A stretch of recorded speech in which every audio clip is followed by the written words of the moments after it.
So, light novels. What are they? Should you read them? Such a YouTuber intro. Alright. When I've discovered light novels, my first impression was that they were basically YA books. Like, simple to read, riddled with tropes and genre conventions, fairly short. Sure, you had the more high-end stuff, right? Like Durarara, Monogatari, and Boogie Pop. But when I looked at all the other anime that came from them, mainly seemingly cliched fantasy and isekai, I couldn't help but think that the majority were probably pretty trashy. However, this impression quickly changed when one day, due to the cool art, I decided to read an isekai. That isekai was Saga of Tanya the Evil. What was so surprising about Tanya was that whenever I heard people talk about the anime, the consensus seemed to be that it was this wacky, over-the-top fantasy thing with an authoritarian, sociopathic lolly blowing stuff up. So I was surprised when the source material was essentially a 300-page military strategy breakdown of sorts. Like, it was just the polar opposite of the tone the anime had. So dry and descriptive and concerned mostly with strategy and politics. Almost no explosive action like the anime, and when action did happen, it was very deliberately downplayed by the author. So this made me wonder, sure this was probably a unique example, but surely there were just as many discrepancies between other light novels and their anime adaptations. So I set about reading more of them, and sure enough, almost all of them in light novel form were at the very least passable, while their anime counterparts tended to be pretty bad. This led me down a train of thought regarding how we talked about series and their anime adaptations, and while I did want to write a video about that, I realized I kinda had to tackle a bigger issue first. That is, why don't we talk about light novels in the first place? I mean, I personally had never really heard about the stark differences between the Tanya anime and light novel, and what it could have just been me, I also often found that the source material was not mentioned all that much when people discussed the anime adaptation of a light novel, at least in comparison to manga. Now, of course, if you follow light novel circles and communities, you will find people talking about them, but if you look at the average anime fans, they probably aren't as keen on jumping into light novels. It's very reminiscent of how anime fans didn't really want to engage with manga that much back when anime itself wasn't as widely popular. But now both anime and manga are pretty big, and while light novels are fairly successful, there's still a clear divide. Hence this video. What are light novels? And are they worth reading? Now, gut reaction might be to say no, after taking a look at the anime that come from them, right? The generic isekai, etc., etc. But look, I read Blood Meridian and Sutre, I read Sound and the Fury, I read The Stranger, I read Book of Disquiet, I read Portrait of an Artist as a Young Man, I read like 10 pages of Ulysses and Gravity's Rainbow, I read the autobiography of Gucci Mane, alright? Okay, I am a snobby literature prick, so, and I still love a lot of light novels, so just stick with me here, okay? Just stick with me. Over this past year, I've read, or partially read, 36 light novel series, probably more now because the script's kind of old. That's around 165 volumes, 33,000 pages, and 8,252,000 words. Do these statistics matter for the video? No, but this is what I've done with my life for the past year and a half or so, and these statistics are all I have to show for it. So please just let me have this moment, okay? Okay, let's start with that YA novel comparison I brought up at the beginning. So, YA novels, they're the books you read when your middle school teacher said you had to pick something at the school library. So you pick that book with the really cool title, or a really cool cover. The Hunger Games, The City of Bones, The Fault in Our Stars, The Chaos Walking Trilogy, etc., etc., etc. The books could definitely be about a lot of things, sure, but the general rule was that they were very easy to get through and generally had kinda surface level themes. There were trends, right? Like when Hunger Games popularized the special teenager in a dystopia trope, but there was never a one unifying format for these novels, aside from them being generally kind of shitty sometimes. So, now of course, there are a lot of light novels that seem to fall into that very spectrum, but there are some very essential differences that need to be talked about. The first would be length. YA novels can be long, but longevity isn't usually a trait. They can go on for maybe 8 books, and yes, stuff like Where Your Cats can run for a while, but look at this! This is Horizon in the Middle of Nowhere, a 29-volume light novel series. Yes, most volumes were around this size. Now, of course, this is an exception to the rule. Most light novels are short, but they all do run for a while. Data Live is 22 volumes, High School DxD is 25, There Was a Part-Timers 21, Konosuba is 17, ReZero is 27 and ongoing, Overlord's estimated at 17, ongoing, Monogatari is like 28, I think ongoing, I never know with that series, Mushoki Tensei is 25, ongoing, Slime Isekai is like 18, ongoing, Danmachi is like 17, ongoing, Boogie Pop is 23 volumes and it has been ongoing since 1998. Assertive Magical Index is over 20, plus New Testament also over 20, plus the new one I don't know the name of, which is at like 6 volumes or something. That's like over 40 volumes of index, yeah.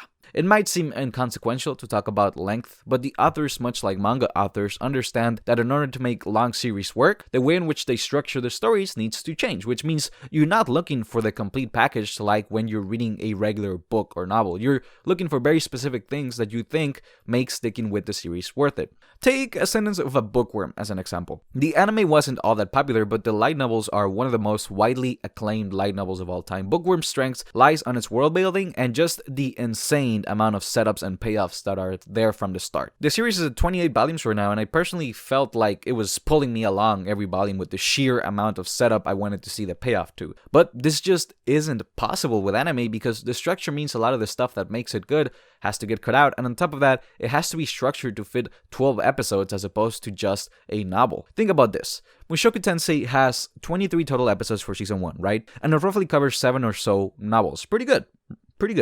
Except that's out of 25 volumes ongoing.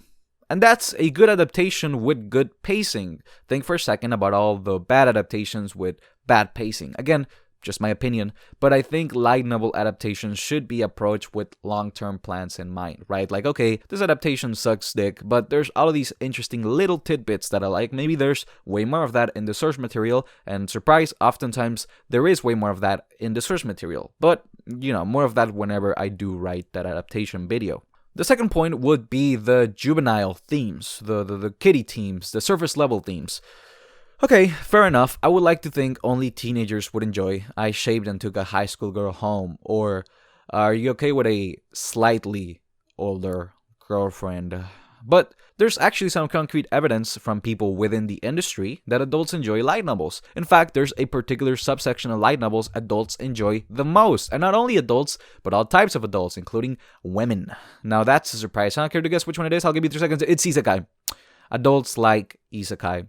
In an interview by Pixhibition with the author and various staff related to The Saint's Magic Powers Omnipotent, the original novel's editor says the users on Shotsetsu Kaninaro are younger, but the average reader who can pay 1,000 yen for a physical book are generally going to be much older than that. I think 40 to 50-year-olds are probably the biggest group buying Seiju no Marioku. And this is from someone that works in this industry, okay? Like, it is their job to know what people like, so no BS there. If you're wondering why Japanese adults love isekai stories, specifically stuff like slice of life isekai stories, karoshi.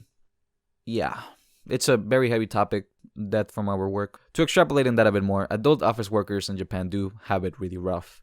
Escapist media is very much something a lot of them seek out. Isekai, slice of life isekai, is very calming, easy to consume. Moreover, the way in which it is consumed is very accessible too. Most isekai come from web novels. Web novels are free and easy to find. You put 2 and 2 together and you get tired office workers reading about a guy who cooks as a hobby, traveling a fantasy world with a pet wolf, slime, and dragon. Like one of the best-selling isekai ever, reincarnated as a slime. The protagonist of that very clearly states that his goal is to create a world in which everyone can live with purpose, work a fulfilling job, reap the benefits, be safe, build communities, and, simultaneously, his whole personality is built on the foundation of a generally ditzy, lazy guy that just has the power to pull through when needed. And if that's not enough evidence, there is a whole category of isekai about workers who die from karoshi and choose to live what is essentially the life of a retiree in a fantasy world, right? Like, the proof is right there. So, that's 2 parallels down. And finally, we arrive at the core of everything, where the difference between light novels and YA novels really lie. And that is that light novels are intrinsically tied to the anime fandom, to otaku culture. Young adult novels, they have tropes, but they're mostly just rehashings of typical Western narrative conventions, whether sci-fi, horror, drama, dystopia, thriller, etc. But light novels are interesting in that what is essentially their identity is very much tied to the identity of what we think of when we think about anime. Their whole image is anime, despite the content itself not necessarily needing to match those tropes or that anime aesthetic one for one. Take for example the Apothecary Diaries. It's a light novel about a girl working as a servant inside the palace in which the Chinese emperor's harem resides, right? The series is about her solving mysteries around the place and generally being a mouthy, sassy, strong, independent woman that ain't gonna let anyone tell her what to do. Which, like, that could just be a book, you know? On the flip side, you have something like Torture Princess, a light novel about a beautiful goth girl who is also a mass murderer that harnesses the power of violence and hatred to drive giant magic nails through things. And yeah, there is kind of no way it could exist without pasting an anime girl wearing a bondage dress on the cover. They're both very solid pieces of literature, but they also both have unique ideas, albeit in different ends of the spectrum, that wouldn't sell to the extent that they do without that anime connection gluing it all together. Apothecary Diaries has this classier anime art, soft, a lot more appealing to people looking for drama. Torture Princess is very goth, dark colors, the subtitle is in German, very different, but the key similarity is that they're both appealing to certain sections of the anime community.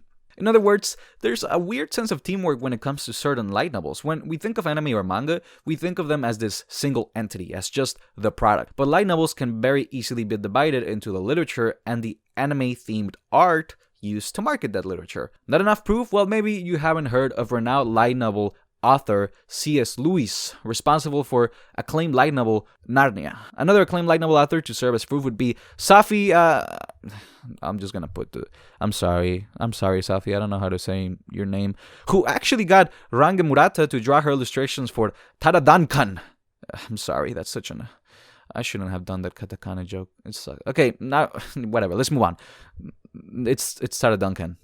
That's one. Yeah. Okay. Now, granted, this one actually has the YA label right next to the title, but I mean, come on. They literally hired Range Murata to draw covers for a Western novel in order to make it sell better.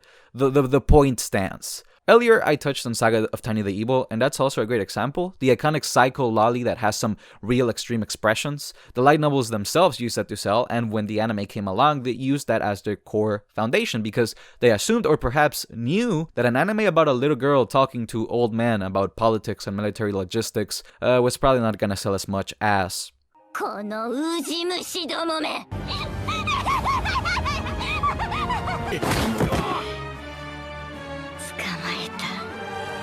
貴様を切り刻んで豚の餌にでもしてやれは戦友諸君戦争の時間だ Again, marketing things as light novels sells unconventional ideas that might have not sold otherwise. Think about Monogatari, think about Haruhi, think about all of the different, very specific isekai that exist. Without this identity, this anime identity, would they be able to exist as regular books to the same level of success that they have as light novels? And you do see the sentiment in the anime community, but in a pretty cynical way. You know, oftentimes the stuff that is interestingly unique about series is shoved aside by the isekai about the guy that turns into panties or something. You know, it gets shoved aside by like Redo of Healer that isn't even... Is that even an isekai? I don't think it is. Anyways, why is this point important? Well, because it contextualizes why I think light novels are unique. I feel like oftentimes when we talk about their adaptations, we ignore the fact that these are essentially books, at their core different from manga and hence adapted in a different way. Again, I don't want to touch on adaptations much because it would make this video like an hour long and I hate editing, but I'll give you just a little food for thought. A book is descriptive. A book can tell you that the soft orange of the sunset enveloped X character like a warm embrace, or that the rain droplets clashing against metal sounded like a disorganized orchestra. It can literally just be X character felt this way, or the clouds were pretty. Now think about adapting any of those to a visual medium. You could just go the lazy route and have the character say the thing, but you can also try and make the visuals evoke these feelings. But how exactly do you visually make your audience feel enveloped by the sun or make them hear an orchestra through rain? How do you make a facial expression in a character evoke a specific feeling in 100% of your audience? How do you convince 100% of your audience the clouds are beautiful? Now, think about the way a lot of these light novel anime are made. They are a product in the assembly line of the thing that is popular and needs to sell. There are deadlines to be met, possibly guidelines to adhere to. Given the time, any literary work could work in a visual medium, but it's just not possible when the end goal is to finish the product, sell it, and move on. They are an advertisement. An advertisement that sometimes cuts out the actual interesting ideas of the source material. Which reminds me that due to going on this oddly specific rant, I never truly proved to you that light novels are interesting, huh? So let's do that. Let me take a sip of my tea. But I do this in one take, by the way. This is Reborn as a Vending Machine, an isekai about a dude that is obsessed with vending machines, being crushed to death by vending machines, and then being reborn as a vending machine whose name is Boxo. Silly, wacky, haha. Certainly not bad though. The characters are fun to read about, there's a lot of talk about the different products vending machines offer, and you guessed it, a lot of the time these products are used to solve problems that pop up during the story, from using the old diet soda and a mint trick to kill a giant king frog, to selling condoms in order to control sexually transmitted diseases. Is it amazing, revolutionary, deep, emotional, well written? What's the matter? It's fun, and also only 3 volumes. This is Gungirl Online, a Sword Art Online spin-off with a pink lolly as the lead. It got an anime which wasn't too successful, but this series is basically a BR Battle Royale esports tournament with a cute anime girl as the lead. Like, the entire thing is just Battle Royale tournament after tournament, all with wacky rule sets or wacky battles, or both. This is Torture Princess, an isekai about a dude that gets summoned by a mass-murdering anime girl wearing a bondage dress. Her power consists of using giant torture devices to defeat things. His power is that he can't feel pain, so he just gets mutilated over and over. Oh, and he revives a robot maid who then becomes his girlfriend, and she protects him with her giant scythe. It's pretty cute. The real heart of the book is how the author balances this extremely violent world with some real heartfelt emotional beats. Also, every 3 volumes, there's like a plot twist that basically transforms the series into something completely different, and it was always fun to know what crazy shit was going to happen next. A sentence of a bookworm is basically, I want book. For book, I need paper. Can't make paper, I'll make clay tablets. But I still need paper, so we need tools. We need money for tools. I'm a kid, so I can't make money. How do I make money? I need a sponsor. The sponsor is a merchant. I must now learn the merchant ways. Also, everyone's nasty, so I'll make shampoo. And also, food sucks, so I'll make seasonings. And also, I guess all this stuff can sell, so I'll sell it. What do you know? I now have several business ventures I must manage. But also, I still like books, so I will keep inventing insane things to get books. And this just piles on and on for over 20 volumes. Yeah, it's pretty nice. I like it. Bottom tier Tamasaki. You look at the covers and you say, oh, it's just romantic comedy thing. You read it and you get a lecture about how even a loser gamer can get friends if they shower, learn how to dress, and learn how to actually hold a conversation. Who would have thought? It then, if you like me, proceeds to cause you intense bi-curious social anxiety by putting our main character in extreme social situations, such as talking to one of the hot girls in class, going on a summer trip with a bunch of hot popular people, getting a girlfriend, and posting to Instagram. Now, you might think, oh, so it's telling you to conform to social norms, it's telling you to become a normie. No! The series is actually about the exact opposite of that. The core of Tamasaki's growth comes from him learning how to form meaningful connections while remaining true to his passions and beliefs. And needless to say, it doesn't take long before the series shows us that the hot popular people have empathy and their own share of emotional troubles. Who would have thought, right? Monster Girl Doctor has a great hentai artist as the illustrator, so your first thought may be tits. And yes, there are tits, but there's also a surprising amount of thought put into the Monster Girl aspect, meaning you get some real fun descriptions on how certain species work, as well as how products or architecture are built to tailor to said species. In a city with a plethora of different monster people, how do you make it so everybody has a place to belong to? Also, how do you perform heart surgery on an ancient dragon? Is it wrong to pick up girls in a dungeon? Is like, loser harem protagonist, but then it's like, now we will put him through a non-stop gauntlet of increasingly dangerous missions in order to shape him into an absolute chat. What's that? Your arm is mangled and you're at the bottom of this dungeon with an unstoppable killing machine hunting you down? Just haul all the torn flesh and bone together with your scarf and fight your way to the top, forehead. Basically, it's an intense shonen battle story with badass fights disguised as a generic harem thing. The four-way paladin descriptions is like, the dude dies and is reincarnated, and you're like, oh, yeah, okay, generic, I've seen that. And then you read a couple pages and it's like, the reason why my memories of death were so unclear. It was surely because my life itself had been so hopelessly muddied and indistinct. A dim room, a life where day and night are inverted, the light of a monitor, the clacking of a keyboard, fragmentary and chaotic, the memories came and went. And this memory, which was slightly clearer than the others, the sound of a motor, a handcart trundled by carrying a white coffin, a cold mechanical sound accompanied the slow, inexorable closing of the incinerator door. It was one of the few vivid images left in my hazy memory, the deaths of my parents.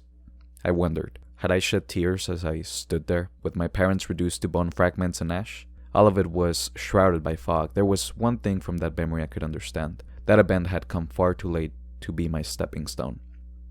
The days blurred again. At some point they had come to an end. My memories of my death were indistinct and muddy.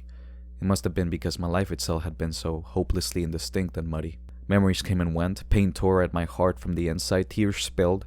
I let out a groan. Soon the pain silenced even that. All faded to black. And at my last gasp, I thought I saw a faint flame. My field of vision opened up all at once. A refreshing wind blew past. It was dawn, and a thin morning mist hung in the air at the foot of the hill. A city of stone was spread out below us, built up to the edge of a vast lake. It felt medieval, or even older. I could see tall towers and an aqueduct built with a series of beautiful arches. All of it was aged and in ruins. Many of the buildings' roofs had collapsed, and the plaster on the walls had fallen off, leaving the buildings in a state of pitiful disrepair. Grass grew through gaps in the streets, stone paving, and green vines and moss clung to the buildings. The city was decaying away among the greenery, as though it were enjoying a quiet doze after all of the activity that must have once taken place here. The morning sun shone softly over it all. My eyes opened wide. It was a view of such magnificence it shook the soul. I felt like the wind had rushed right through me, from my feet to my head. The inside of my head felt amazingly clear. My whole body, every last cell of it, felt the world. I felt like I had remembered something very precious, something I had forgotten along the way. For some reason, I felt tears welling up. I closed my lips tightly, trying to hold them back, but it made no difference. They trickled from my eyes. I had lived a hopelessly blurred and muddy life, and I had died within that haze, never escaping it. So when I woke up in this world, I suspected it might be a punishment from God. But this was no punishment. I didn't know where this was. I didn't know what was going on, but I was sure this was grace. Stunning, wonderful grace. Out of their kindness of their hearts, someone had given me back what I had meaninglessly cast away. Without any evidence, I believe beyond any doubt that this was a warm and blissful gift. It's lovely, isn't it, Will, my darling little boy? William. Will for short. That was my name. It was the name the three had given me. My name before dying had been swallowed by the mud. Now this was my name. This tiny body was my body. The body and name that had felt like they belonged to someone else seemed suddenly to fit, as if this was how I'd always been. I tried to speak and my voice filled with tears. I didn't care. I forced my immature vocal cords to make noise. I told myself, this time, I was going to do it right. As Mary cradled me in her arms, I burned with determination. Nothing made any sense at all to me yet. I didn't know what kind of world this was or why I'd been born here, but I had time enough to understand those things. My knowledge was sparse and I had no skills, but I had all the time I needed to learn. I'd had enough of stagnating, of giving in and hugging my own knees. I didn't care if I failed. I didn't care if I bumbled. I didn't care how much muck I'd have to wade through. This time I was going to live. I was going to live in this world. I cried out my resolve with the wail of a newborn child. Ah, William, the only good Christian isekai protagonist. And, yeah, we'll stop there, you know. So, see, my main point is, anime adaptations are advertisements. The source material will always be better. No, but really, there are a lot of good light novels out there. They don't all have an amazing story or prose, but if it sounds like it's interesting, chances are it has some interesting ideas to share. Interesting ideas born from a combination of the otaku culture that has influenced them and the author's own interests. Back when I didn't care much for light novels, my main gripe was that they were written like shit, or that they just didn't have nuanced stories, or that the characters weren't always in a perpetual morally gray area. But look, if I wanted to read a nuanced story with morally ambiguous characters, I can just walk into a Barnes & Noble, go to the classic literature section, and pick something out at random. Yeah, like, I've read Mishima, I've read Faulkner and McCarthy, I've read Borges, I've read Albert Camus and Oscar Wilde, I've read Hunter Thompson. They're great, they're all great, but goddamn, is it exhausting sometimes. Those dudes needed counseling. Yeah, they needed to talk about their feelings more, is what I'll say. Sometimes I just don't want to read the story of a man who gets everything he loves ripped away from him and is slowly dying from cancer with a wife that doesn't love him and an alcoholic daughter, okay? Sometimes I want to read the wacky slime isekai where he names primordial demons after racing cars, or the nice cozy fantasy story about a bath dad who is the best dad to his daughter and also everyone else, instead of the nihilistic gothic southern novel riddled with poems. Like, all in all, I feel like all you need in order to get into light novels is just to go to Rise of Anime or Bookwalker, go to light novels, and just read the synopsis of something with a cool cover. And if you like it, great. If you don't, then great. It's literally no different from trying out new anime. But if you are interested, guess what? This is now a partial light novel review channel. I spent way too much time reading light novels, a year and a half to be exact, and now I need to come up with something to retroactively erase the guilt I feel from having done nothing but read light novels instead of being productive. So I'm going to review a lot of them right here on this channel. Okay, bye.